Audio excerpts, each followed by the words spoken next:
Magandang hapon po sa inyong lahat. Welcome po sa LS ko na ang title ay Quaresma.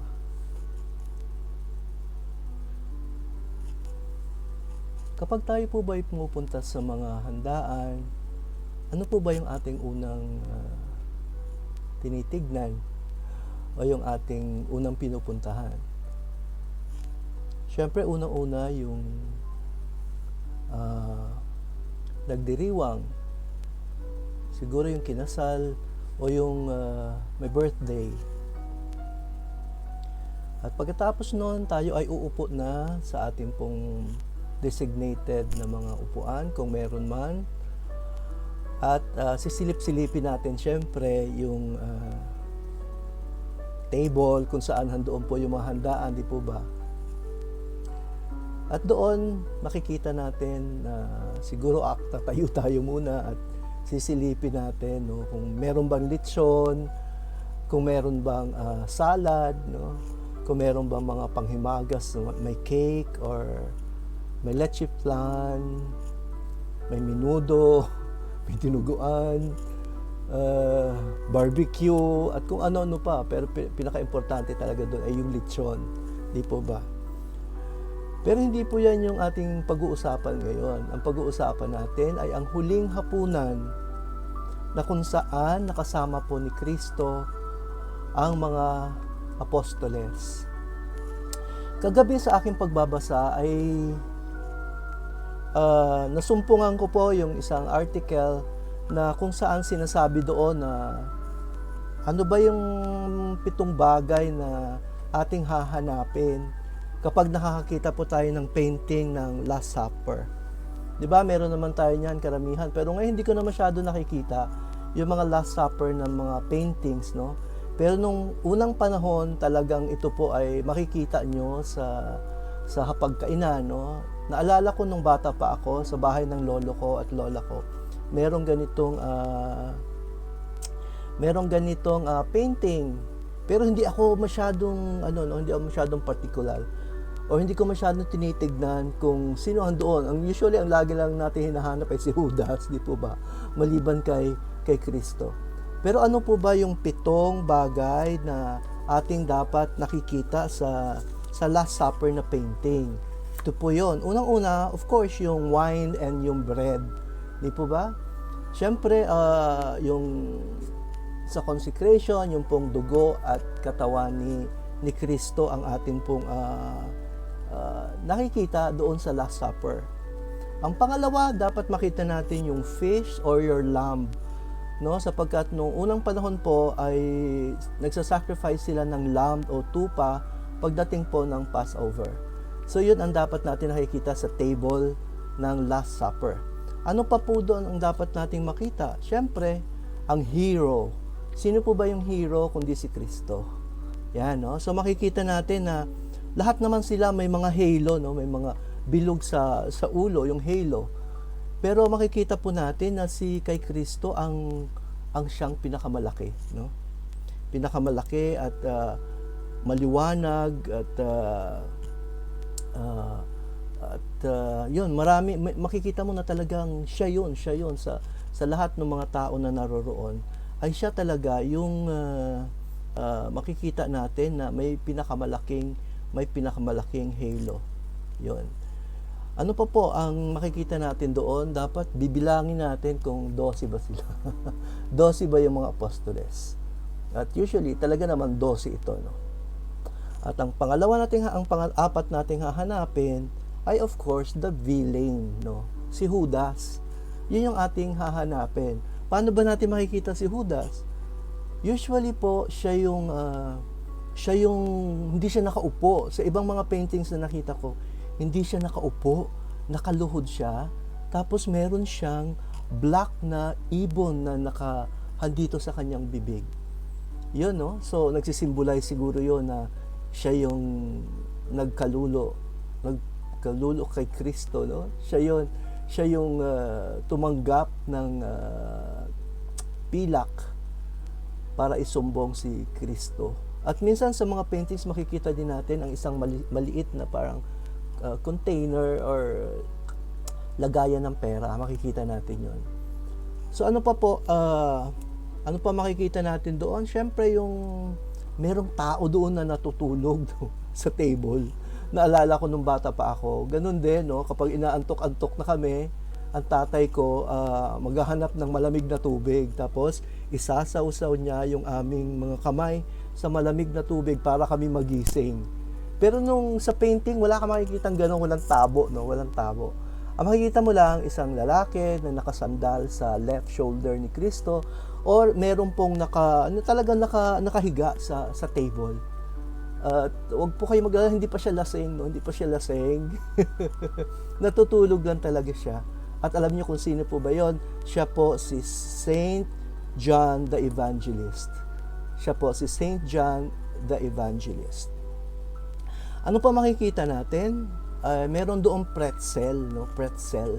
Ano ba yung pretzel? Nung nasa Amerika ako, lagi ako nakakakita ng pretzel sa kalsada. Ano yung parang tinapay na parang binilot, no? Parang binilot. Pero pag nakikita nyo, kapag makakita kayo sa Last Supper na painting, makikita nyo po yung isang pretzel na parang isang bata na nakaganyan, no? Para siya nagpipray, no? Para siyang folded, no? Folded ang arms ng parang isang bata na folded ang arms. Ano pong sinisimbolize nito? Ito po ay nagsisimbolize ng everlasting life. Yan ang symbolism ng pretzel doon sa doon sa mga paintings na yon kapag nakikita natin, no? And ang pinakahuli, yung ipampito ay yung tao na nasa likod nung table na yon, no, nung Last Supper. Minsan makakita kayo ng mga grupo ng tao na handoon sa likuran. So kapag binilang natin, kapag sinama natin sila, sobra-sobra na doon sa dapat na naroroon sa Last Supper na sa table na iyon, no? At sino po ba yung mga taong iyon? Minsan isa, minsan grupo sila. Sila yung mga patrons. Sila yung nag-commission ng mga paintings na ito na ating pong nakikita sa ngayon. Sila yon, no? Yung mga, syempre, kung may pera ka nga naman, pwede mong ilagay ang iyong sarili doon sa painting na ikinommission mo. Yan yung 7 dapat nating makita sa sa painting na iyan. Pero ano po ba ang talagang dapat nating pagnilay-nilayan dito sa painting or di sa Last Supper?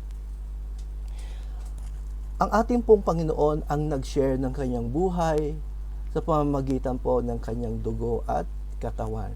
Di ba? Every mass naman handoon tayo, di po ba? Handoon tayo at ito ay ating tinatanggap. Pero sa mga pagkakataon po ba na tinatanggap natin si Kristo, tayo po ba ay karapat-dapat na tumanggap ng katawan at dugo ni Kristo sa banal na misa? Kapag tayo ay malinis ba yung ating puso? Totoo ba na wala tayong mga kasalanan? Napagsisihan ba natin yung mga kasalanan na yung mga kasalanan na itinatago natin, yung mga deepest na mga secrets natin? Ano po ba yung mga yon? Marami po yan at kayo lamang po nakakaalam. Kaya nga po siya ay isang secret. Di po ba?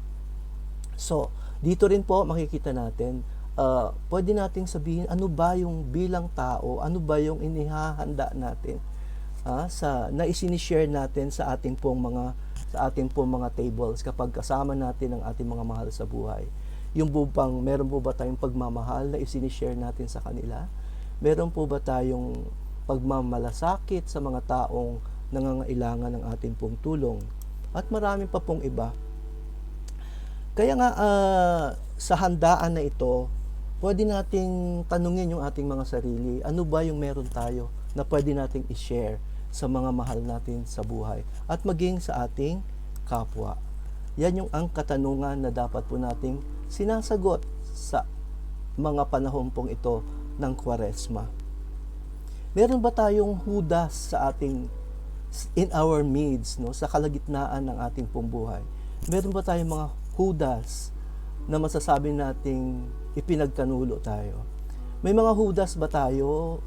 Judas o baka tayo mismo yung Judas doon sa table na iyon? May mga tao ba na yon ibinagsak tayo? May mga tao ba na binitawan tayo sa ating oras na kailangan natin sila? O tayo po ba yun? Tayo ba yung nang iwan? Ipinagkanulo ba natin ang maraming tao sa pamamagitan ng ating pagsisinungaling? Alam naman natin kung ano ang katotohanan. Pero kahit alam natin yon, marami sa atin ang nagkulang. Marami sa atin marahil ay ichinismis, no? Ang ating mga kalaban, ang ating mga kaibigan, ang ating mga mahal sa buhay. Or handoon ba tayo sa table na iyon, nakasama natin sila, ang mga disipulo, at tinatanong natin, sino kaya yon? Sino kaya ang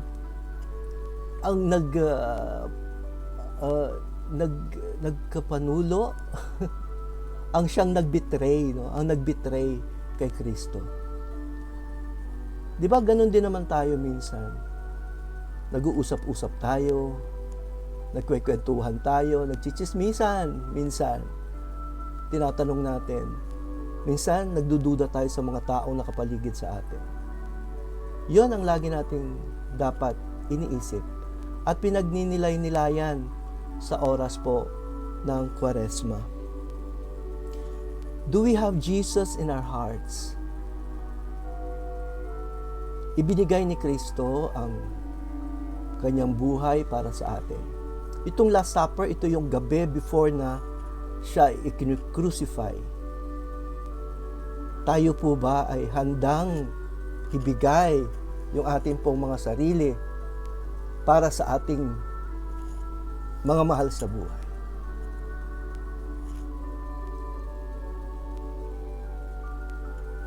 Ama,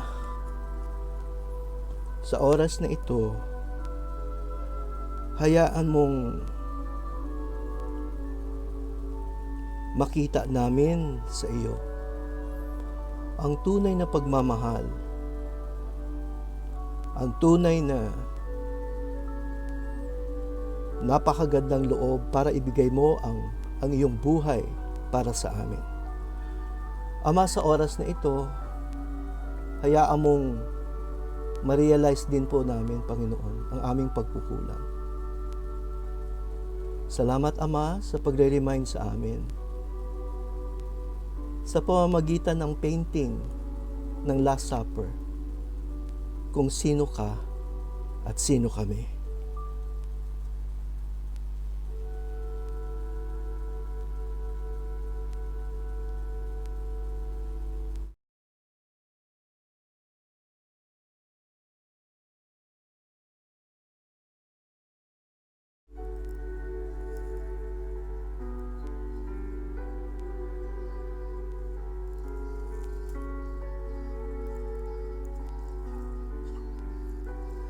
Tuwing akong dapit hapon, minamasdan kong lagi ang paglubog ng araw, hudyat ng takip silig. Ganyan ang aking buhay, kung may dilim ang buwan. Hihiwat sa baybayin sa pagsapit ng dilim.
ay maghuling hapunan sa bagong salo-salo, nagdiriwang ang bayan, ang tanging kaniyang hain ay sarili niyang buhay.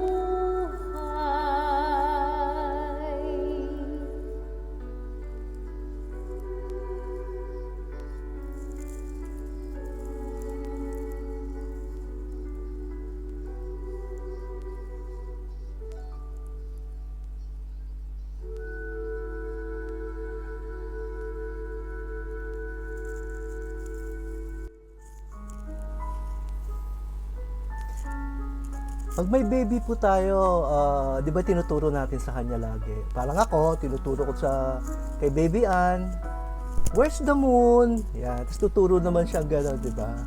Where's the sun? Hindi naman siya makatingin kasi masyado maliwanag ang sun. Where's the stars? Yan. Pero minsan hindi ko pa nasabi sa kanya, Ann, where's heaven? Hindi ko pa natanong sa kanya yan, saan ba yung langit? Kaya minsan nga paglaki natin, alam natin ang langit ay nasa taas. 'Di ba? Pag may mga awarding ceremonies nga, 'di ba? Sa FAMAS or meron pa ba noon? Hindi ko alam kung may FAMAS pa, no? Yung mga artista, no? Lagi nila sinasabi, salamat dun sa taas, taas. Bakit kaya hindi nila masabi, salamat sa Diyos, sa lahat ng biyaya na ito? Ba't kaya hindi nila masabi?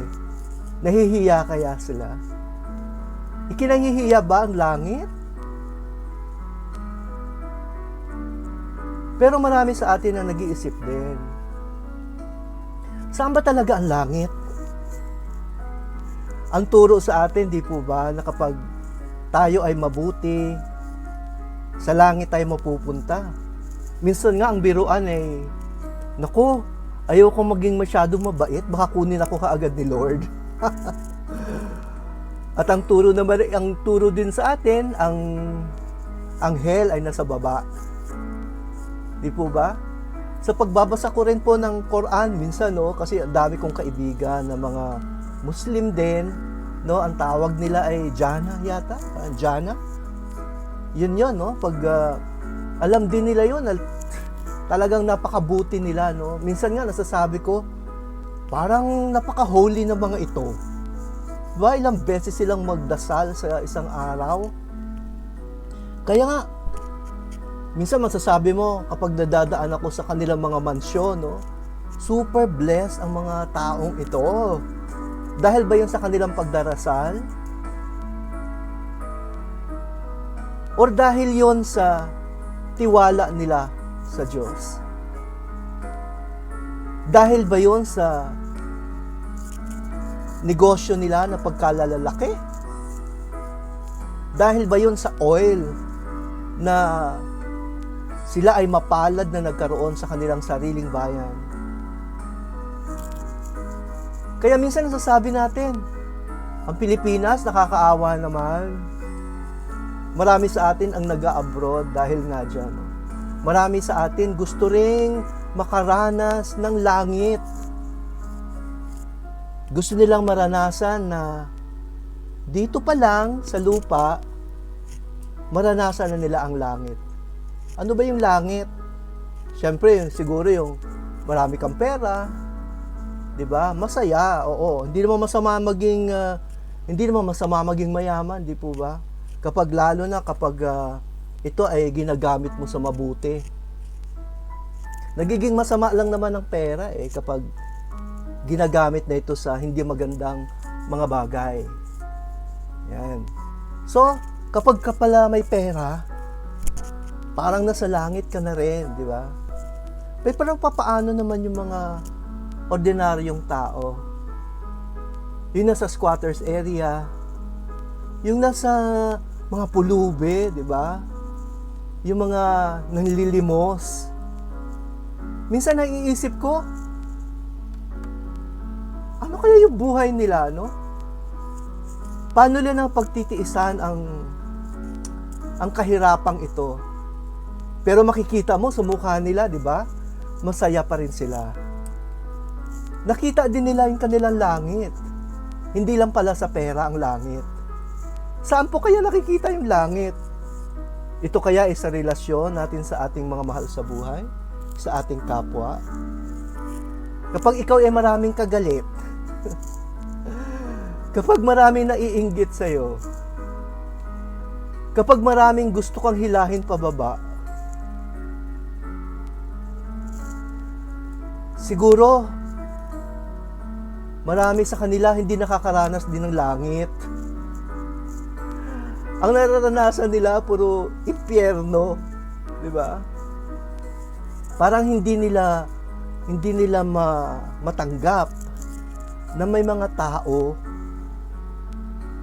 na dapat ay maging masaya ka kapag sila ay nakakarating doon sa rurok ng tagumpay. Walang inggit. Walang galit. Walang crab mentality. Yun, di ba? Kaya minsan nga, naiisip ko rin, parang minsan, mas mapalad pa sila, no? Yung mahihirap. Kasi nakikita ko na may tuwa pa rin sila sa kanilang mga mata. Hindi kagaya natin na sobrang busy, sobrang daming inaasikaso sa buhay. Minsan wala na tayong panahon, no, sa ating mga mahal sa buhay dahil sa kapagkukumahog para yumaman, para maabot yung iyong mga pangarap, para mapagawa mo yung iyong napakagandang bahay at makabili ka ng napakaraming kotse. Kasi sa tingin natin yung ang langit, di ba? Pero kapag dumarating na yung pagkakataon na tayo ay nahihirapan na kapag tayo ay yung nakakaranas na ng maraming pagsubok sa buhay, marami sa atin sumusuko. Marami sa atin ang sinasabi na ko, minamalas na ako. Hindi ako mahal ng Diyos. Pero minsan napag-iisip din ako, marami akong kilala masasamang tao. Pero bakit ang yaman nila? Hindi sila sumusunod sa utos ng Panginoon, pero sobrang mayayaman, di ba? Marami tayong kilalang ganyan. Kaya minsan nga, nag-iisip ako, ano kaya, gayahin ko lang sila. Pero hindi. Kasi natagpuan ko na yung langit ko,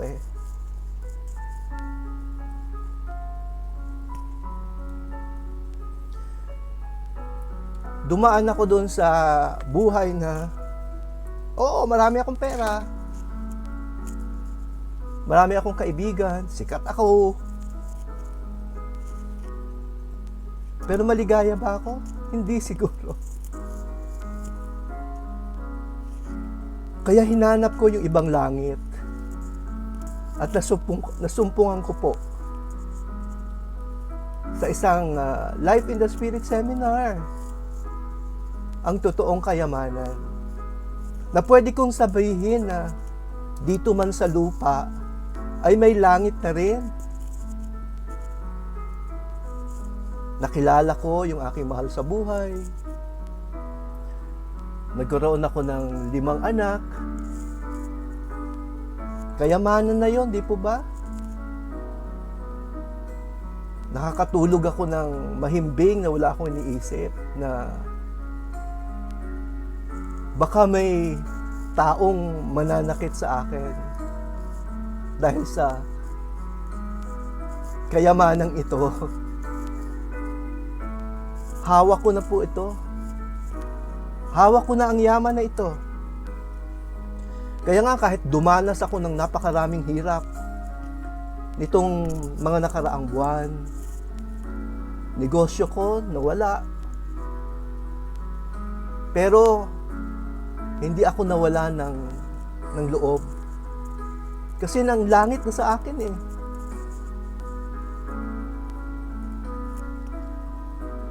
Maraming tao ang tumulong. Hindi kami pinabayaan. Yun ang langit para sa akin.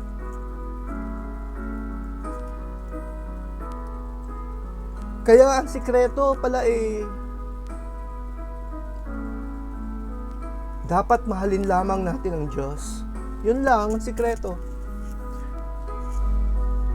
Sa verse nga sa Bible, di po ba yung Romans chapter 8 verse 28? Ano pong sabi doon?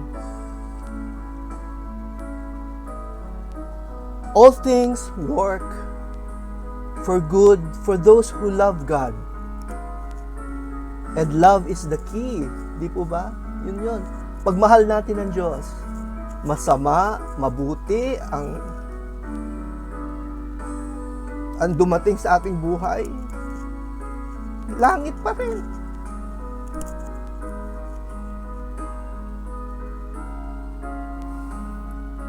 Patuloy lang nating magpuri at mahalin ang ating Panginoon. Tunay, mararanasan natin ang langit.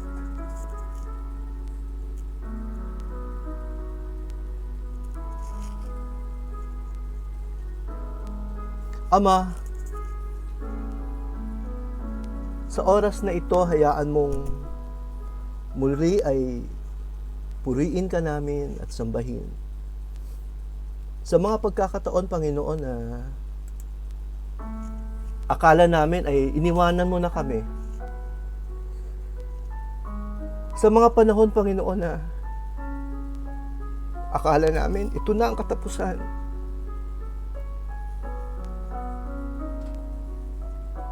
Na nakatali na yung aming dalawang kamay. Wala na kaming magawa. Pero ang langit na ibinibigay mo sa amin ay isang langit na dapat naming pahalagahan at mahalin. Hindi namin ito dapat bitawan, Panginoon. Yung langit na nakita na namin sa relasyon namin sa iyo ay napakahalaga. Huwag mo kaming iiwanan, Lord, sa mga pagkakataong ito. Alam naming mahal na mahal mo kami. At dahil dyan, tunay, Panginoon, na sa lupa man ay may langit na rin.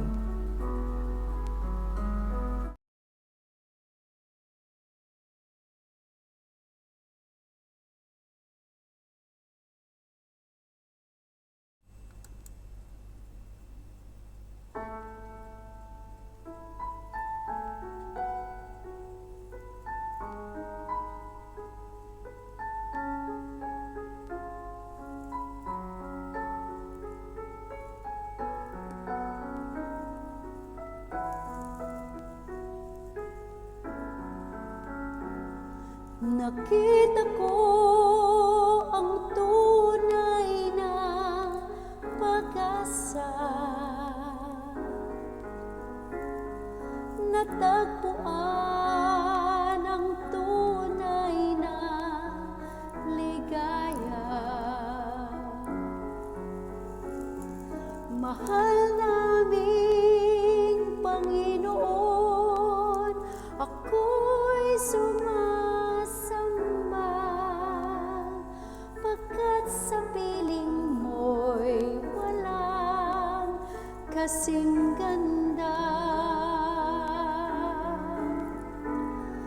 Ikaw ang nagturo ng tamang landasin sa puso at sa aking damdamin. Dinggin ng papuri ang sama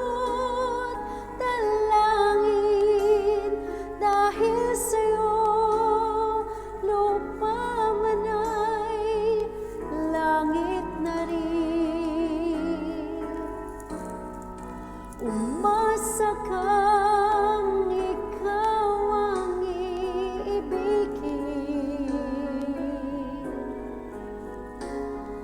Pangalan mo ang laging tatawagin.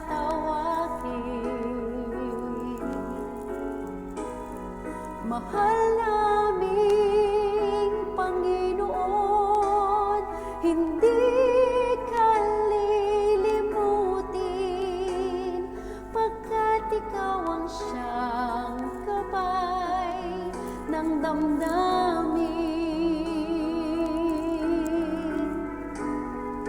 Ikaw ang nagturo ng tamang landasin sa puso at sa aking damdamin.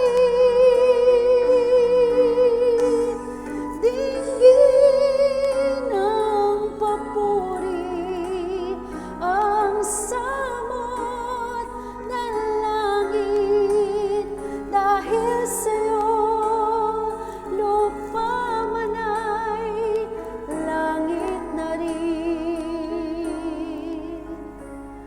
Dahil sa'yo lupa man ay langit na rin.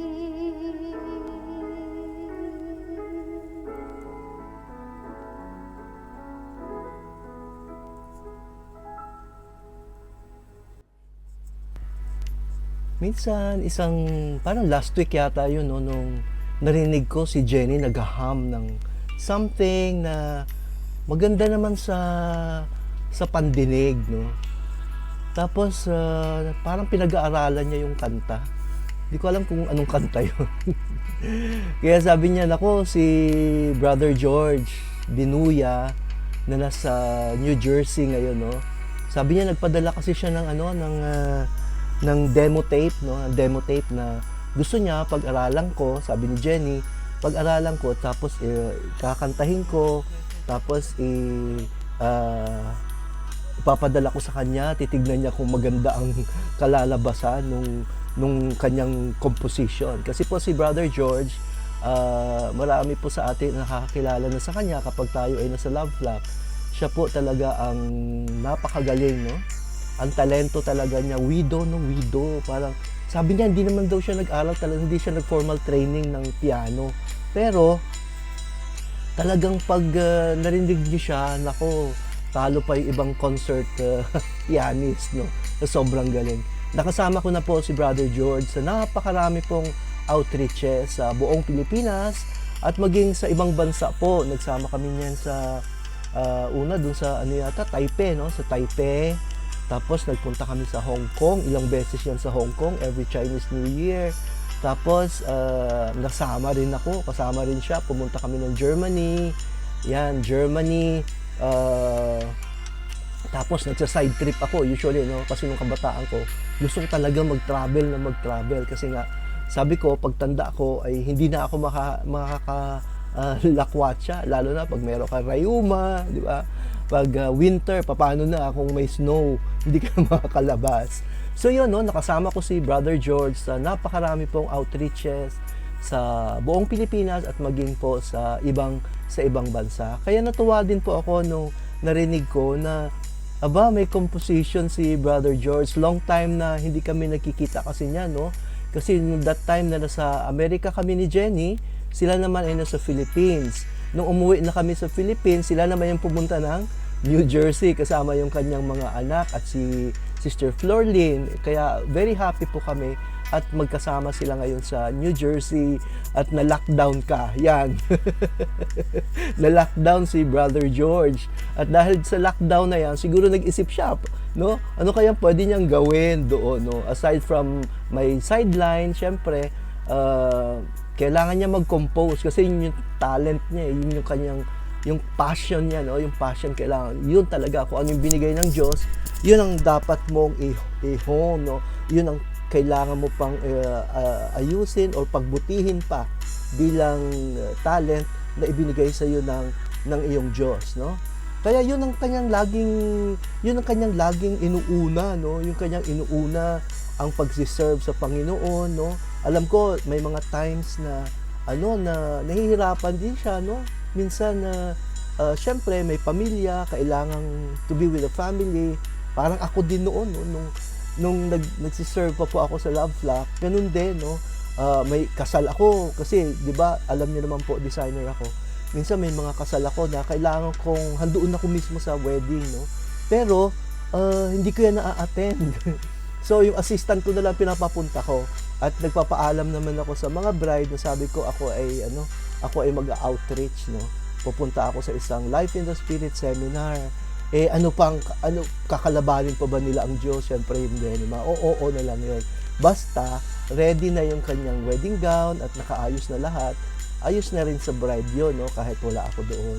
So yun yung aming ginagawa noon, kung saan kami nagpupunta, sinishare namin yung aming mga talents, no? Yung aming time, no? Time, the talent, and the treasure. Kasi nga, sa mga outreaches naman, hindi naman lahat ng kunyari, pamasahe mo, hindi naman sasagutin niya ng ibang mga chapter. Siyempre, yung iba ay magagaling na sa bulsa mo. Ganun yon. So, yung sinishare namin, yung kung ano meron kami, kung ano yung meron kaming pwede namin i-share, yung talent ni Brother George sa kanyang pagpapiano, no? Si Sister Jenny naman sa kanyang pagkanta, ako naman yung sa aking pagiging speaker, no? Sa Life in the Spirit Seminar, yun na nami-miss ko, no? Kaya nga siguro itong pagwa-YT ko, no? Pagwa-YT world ko, para akong bumalik uli doon sa mga panahon na ako ay nasa stage, no? Sa mga chapters, nag-share ng Word of God, ng mga prayer meetings, yan. Nami-miss ko yun talaga. Sobrang nami-miss ko yun nung nagpunta na ako dito sa UAE. Yan, nag-try ako na maglagay ako ng FB page ng Love Flock UAE. Yan. So, ngayon naman, umpisa yun sa parang 10 lang yata yung followers ngayon noon. Pero ngayon, 550 na yata siya or 500. Basta parang gano'n, no? More or less, gano'n na siya. So, itong Love Flock UAE po ay pinagdadasal pa natin, no? Na mabuo talaga na pagdating ng panahon, makakapagpadala tayo dito ng mga tagapagsalita, no, yung mga speakers para sa isang Life in the Spirit seminar. Ganun po, no? So, ang kanta pong ito, ang title ay Tiwala. Tama ba ako doon? Tiwala lang ang gusto ni Brother George na title. Pero sabi ko, parang siguro mas may recall kapag tiwala lang. No, tiwala as in one word, tiwala. Parang yung alam niyo ba yung nag-viral na video ni Easy Meal, yung panalo. Yan, di ba? So, mas madali sa recall. Yan. So, ano pong sinasabi dun sa kantang iyon? Sabi niya, unahin mo ang Panginoon. At ang lahat ay and everything will be added unto you. Ganun po 'yun, no? Yun yung sinasabi sa Bible, no? Matthew 6:33, seek ye first the kingdom of God and His righteousness, and all things will be added unto you. Naghahanap po ba tayo ng mga kasagutan sa mga problema natin sa buhay? Baka naman nakakalimutan na natin na unahin natin ang ating pong Panginoon. Tayo ba ay nakakaranas ng hirap sa buhay?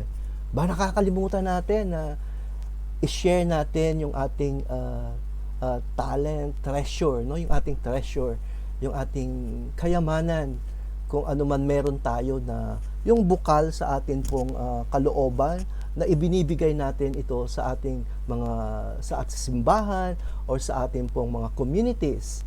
Yan, time, yung ating time, yung talent and treasure.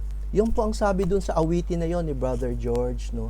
Napakaganda po ng awiting iyon, at nung nire-record na namin ito ni Jenny, of course raw lang po yung aming pagre-record kasi wala namang kaming napakagandang equipments, no, for recording.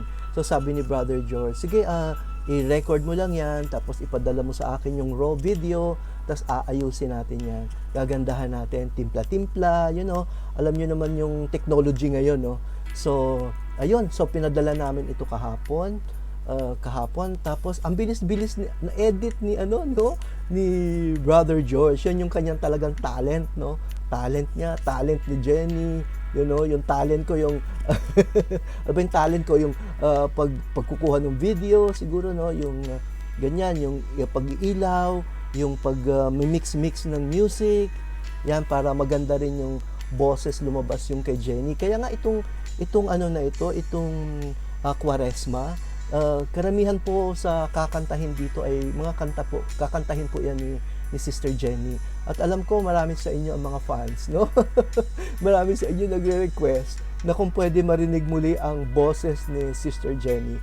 Kaya yun po, yun yung aming offering, Lenten offering namin para sa ating pong Panginoon at para din po sa inyo. Kaya nga sabi ko, saan ba natin hinahanap ang Diyos? Baka napakalayo na po ng tingin natin, no? Handyan lang siya, no? Handyan lang, lagi lang siya nakaalalay sa atin. Tapos naging busy kasi tayo, kaya minsan hindi na natin nakikita ang Diyos, no? So dito po sa awiting ito, mamaya paparinig natin sa inyo, ay napakaganda po, at sana tangkilikin po natin ang YouTube channel din po ni Brother George, kasi alam nyo, yung talent na ito ay talagang dapat ikalat, no? Kasi para mas maraming tao ang makakarinig ng kanyang mga komposisyon. Ama, maraming salamat po sa mga biyaya na ibinibigay mo sa amin sa araw-araw. Maraming salamat po sa mga talento na ibinibigay mo sa bawat isa sa amin. At ito po ay amin pong hinuhon, or amin po itong pinagbubuti pa para po ito sa inyong kaluwalhatian. Ama, maraming salamat po sa pagbibigay sa amin ng isang puso na mapagbigay. Isang puso po na hindi iniisip kung magkano ba yung bubunutin namin sa aming bulsa or sa aming pong mga pitaka. Ang mga pagmamahal po ito, alay pagmamahal namin para sa iyo, Panginoon. Yung mga oras namin, Lord, alam ko ito ay oras mo. At ito po ay ginagamit din namin para sa iyong kaluwalhatian at upang itaas ang iyong mga pangalan. Ama, tulungan mo po kami, Panginoon, sa araw-araw na amin pong ma-share ang aming time, ang aming pong talent, and aming pong treasure. Ituro mo sa amin, Panginoon, kung saan namin ito gagamitin. And all this, Father, we ask in Jesus' name. Amen.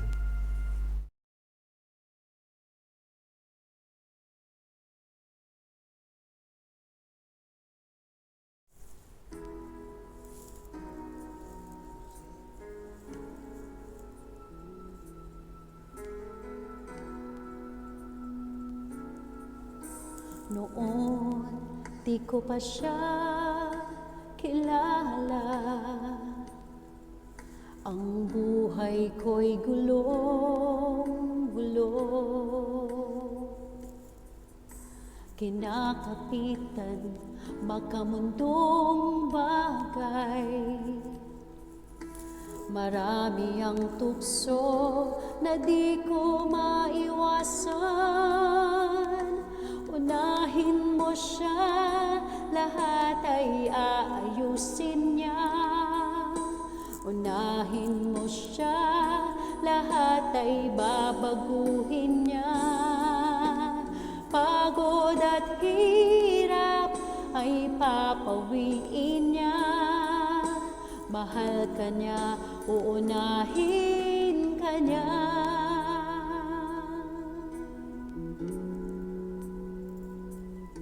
Sa panahon na ako'y naghahanap ng pagmamahal, ngunit di pa rin madama. Kaya ngayon mula nang ika'y makilala, buhay ko ngayon ay ibang-iba. Unahin mo siya, ay aayusin niya.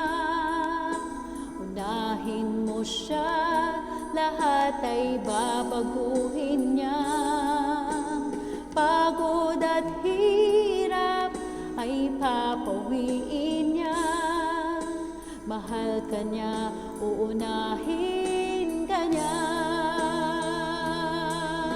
Tiwala sa kanya'y kailangan. Pag-ibig niya sa'yo ay tapat.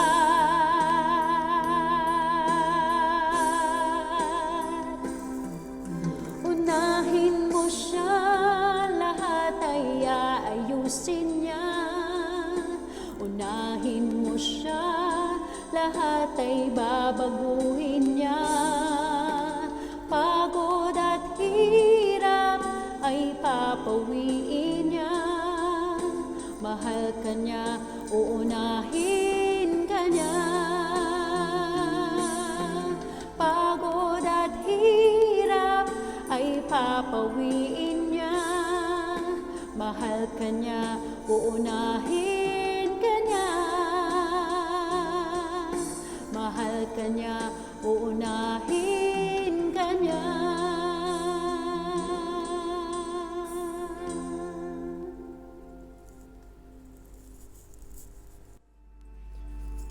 Alam niyo, nung sa aking lumang buhay, January pa lang tinitignan ko na ang kalendaryo. Titignan ko na kailan ba yung Holy Week. Bakit ko tinitignan kung kailan yung Holy Week? Dahil bakasyon na naman, di po ba? Mahaba-haba yan, yung bakasyon niyan sa Philippines, no? So sa aking lumang buhay, nako, yung mga barkada ko, magpaplano na kung saan kami pupunta. Minsan, pupunta kami ng Baguio, punta kami ng La Union para mag-swimming, Boracay, at kung saan-saan pa, no? Naisip ba namin na Kwaresma? Naisip ba namin na yun ang oras na kung saan dapat ay nananalangin? Oo, minsan na, kasi napapadaan nga kami sa mga simbahan. So, dadaan kami, pero ang bilis-bilis, no? Parang mag-sign of the cross. Yun, tapos, siyempre, kuha kami ng holy water, at sa tingin namin, holy na rin kami. Yun ang pagkakaintindi ko noon sa Holy Week, no? Nakakatamad, no? Ang tagal-tagal mo sa simbahan. Ang maganda lang doon, ang gusto ko lang doon pag Holy Week, yung Thursday, no? Holy Thursday. Bakit? Kasi makikita mo iba't ibang klaseng mga flower arrangements, no? Sa simbahan. Pagandahan talaga, no? Dinidecor yung Blessed Sacrament. Doon ako interesado, no, sa mga decor. Sa kung sinong pinakamaganda ang dekorasyon sa mga simbahan. Yon ang aking pananaw noon sa Kwaresma. Tapos minsan nakakalimutan ko pa. Bawal kumain ng karne. Pero sobrang katakawan at wala nga sa isip, no? Wala sa isip ang Kwaresma. Ayun, napapakain ka. Sa mismong Biyernes Santo, nakakagawa ako ng kasalanan. Hindi ko naisip, di ba? Yung time na yon, ang Panginoon ang naghihirap, ipinapako sa krus. Pero eto ako. Eto ako at lalo ko siyang pinahihirapan dahil sa aking ginagawang kasalanan. Sa probinsya, makikita natin yung Santo Entierro. Di ko alam kung familiar kayo doon, no? Yung pinoprosesyon, yung si Cristo na parang nasa kabaong, no? Ang lola ko sa Sugod, Leyte, kasi may may lahi talaga siyang Spanish, no? So, meron siyang napakagandang Santo Entierro. At hanggang ngayon, nasa Sugod, Leyte pa rin yan. At pinoprosesyon yan every Holy Week. Yon ang akin natatandaan lang no, sa Holy Week, yung pagbabakasyon, yung pagpapakasarap, pero never yung pagiging holy. Sa tingin ko yung corny, no? Corny yun noon, yung mga panahon na nasa lumang buhay pa tayo. Hindi natin alam nga kung ano yung dapat nating ialay sa ating Panginoon.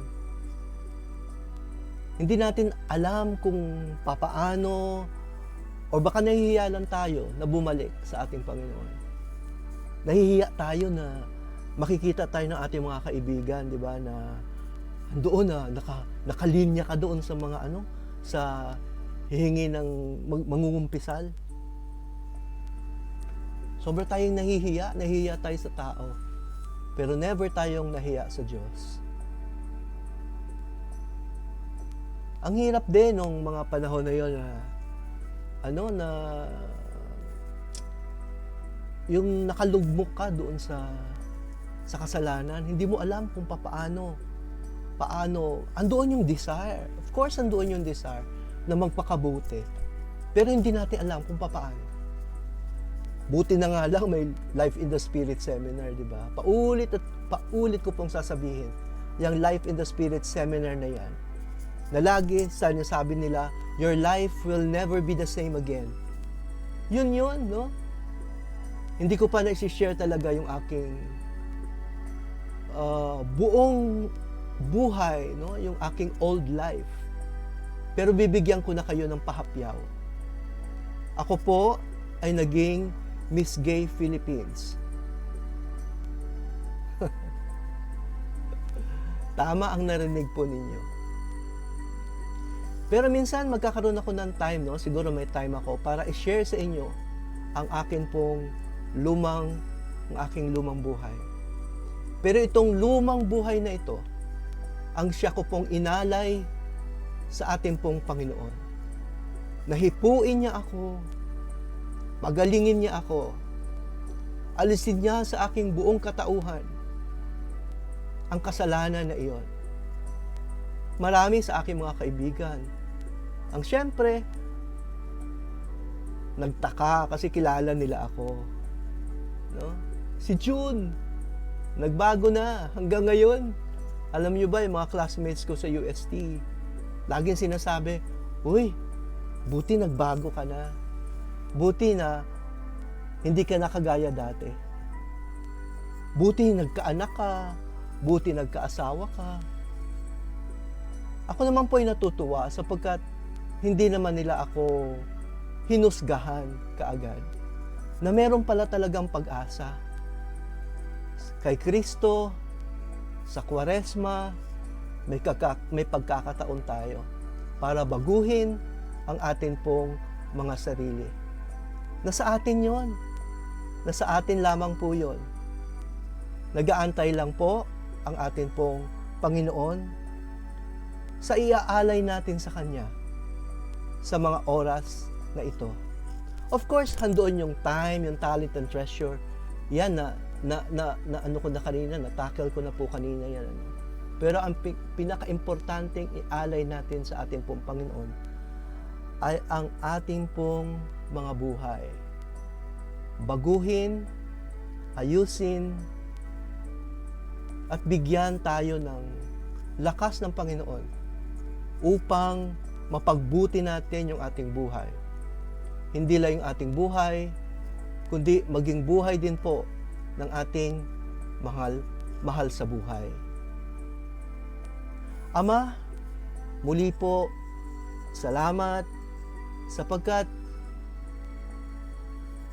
dahil sa alay namin sa iyo, marami ang nabago sa amin pong mga buhay. Hindi lang po, Panginoon, sa personal naming buhay, pinansyal na buhay, marami sa amin ang sumagana. Marami sa amin pa rin ay dumadanas ng kahirapan, pero masaya. Yun ang alay mo rin po sa bawat isa sa amin, Panginoon. Ang magkaroon kami ng bagong buhay na hindi namin ikinahihiya kung sino kami noon. Bagkus aming ipinagmamalaki kung sino kami ngayon.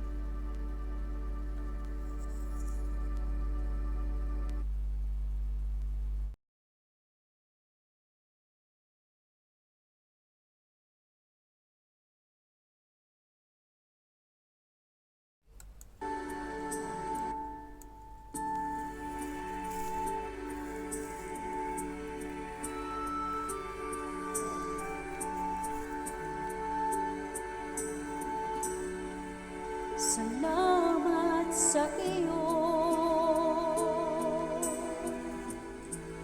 aking Panginoong Jesus. Ako'y inibig mo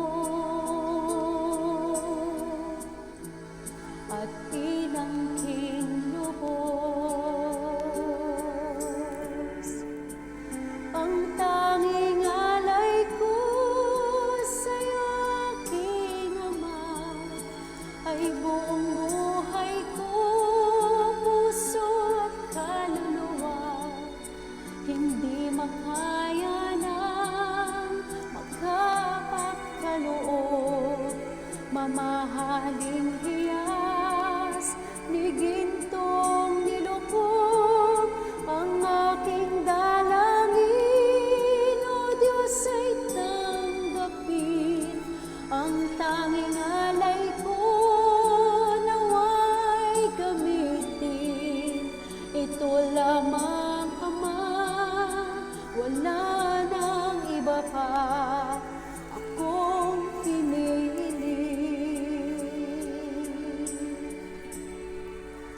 Di ko akalain ko ay binigyang pansin. Ang taong tulad ko'y di dapat mahalin. Ang tanging alay ko sa'yo, aking Ama, ay buong buhay ko, puso at kaluluwa. Hindi makaya ng maipagkaloob, mamahaling hiyas ni gintong nilukog.